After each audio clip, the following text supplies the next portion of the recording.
ఈరయ్యా నీకు ఉత్తరం వచ్చిందిరా? నాకు చదువు రాదు కదా, చదివి వినిపించు. సరే నేను వస్తా. ఊళ్ళో చదివి చెబితేనే గొడవలు అవుతాయి.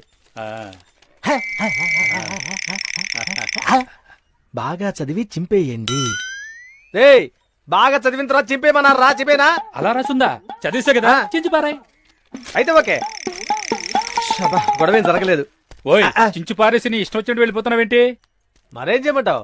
చదివింది చెప్పేళ్ళు.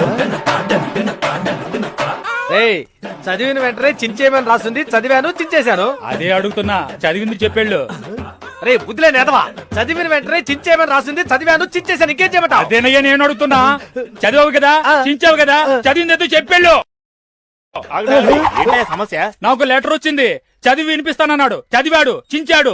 చదివింది చెప్పరంటే చెప్పనంటున్నాడు. ఒక పోస్ట్ మ్యాన్ బాధ్యత లేకుండా ఉండొచ్చా? చదివింది చెప్పవయ్యా.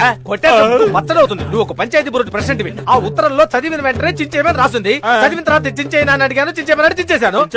మరి చదివింది చెప్పు. ఏమయ్యా, చదివిన వెంటనే చించేయమని మాత్రమేనా రాసింది? చెప్పండి